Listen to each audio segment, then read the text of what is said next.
ছাদ বাগানে যখন প্রথম আমি মাটি উঠাচ্ছিলাম তখন সবাই আমাকে পাগল বলছিল। আমি নাকি পাগল হয়ে গেছি। নিচে এত জমি থাকতে শুধু শুধু ছাদে কেন কষ্ট করছি। আবার এইদিকে তোমাদের ভাইয়া সকাল সকাল বাজার করে নিয়ে আসলো। যেহেতু নতুন বছর চলে আসছে আর পুরাতন বছরকে বিদায় জানাতে হচ্ছে, নতুন বছরের নতুন আয়োজনে তোমরা কি কি করছো অবশ্যই কিন্তু আমাকে জানাবে। আর সবাইকে তো নতুন বছরের আগাম শুভেচ্ছা। পুরাতন বছরকে বিদায় জানিয়ে নতুন বছরটা সুন্দরময় কাটুক সবার জন্য, সেই কামনাই রইল। ফেলে আসা সময়গুলা বা ফেলে আসা দিনগুলার যত ভুল ত্রুটি আছে সবার প্রতি সকল মান অভিমান ভুলে নতুন বছরকে জানাই স্বাগতম। তারপর বলো তোমরা সবাই কেমন আছো? আসসালামু আলাইকুম। ভাবনাগুলি যদি সুন্দর হয় তাহলে কিন্তু ভাবতেও ভালো লাগে। কখনো কি ভেবেছি আমার বাগানে হবে বাজারের সবচেয়ে সেরা সিম? সিম মাপার ভিডিওটা কিন্তু রাতের ছিল, সেই জন্য একটু অন্ধকার মনে হচ্ছে। গত ভিডিওতে তোমাদেরকে আমার সিম বাগানটা দেখিয়েছিলাম, তো আজকে প্রথম বাজারে সিম দিচ্ছি, সকালে বাজারে নিয়ে যাবে। আর প্রথমবারেই তো আমি প্রায় 20 কেজির মতো সিম তুলেছিলাম, মাশাআল্লাহ। আর এইদিকে যে আমি ছাদে মাটি তোলার সময় যারা যারা আমাকে পাগল বলছিল, তারা তো সবাই এখন আমার ছাদ বাগানের ফলন দেখে শুধু আফসোস করছে, বলা বলি করছিল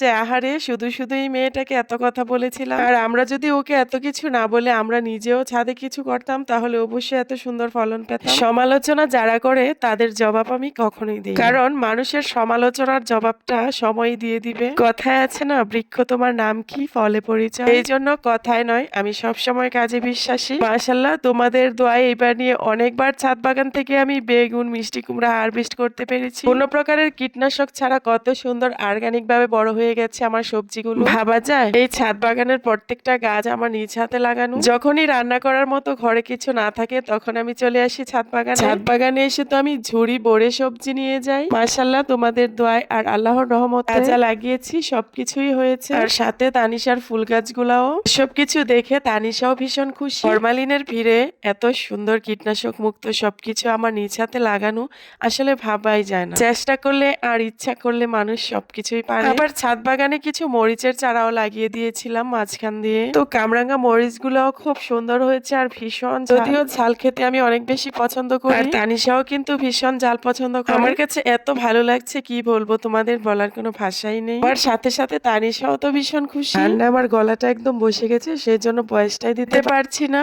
মাশাআল্লাহ, মন থেকে গাছগুলোর যত্ন নিয়েছিলাম আর গাছগুলো আমাকে অনেক বেশি ফলন দিয়েছে। আসলে মন থেকে ডাকলে তো আল্লাহকেও পাওয়া যায়। আমাদের আজকের ব্লগটা তোমাদের কাছে কেমন লাগলো অবশ্যই কমেন্টে জানাবে। ভালো থাকবে সবাই, দেখা হচ্ছে নেক্সট ভিডিওতে। আল্লাহ হাফেজ।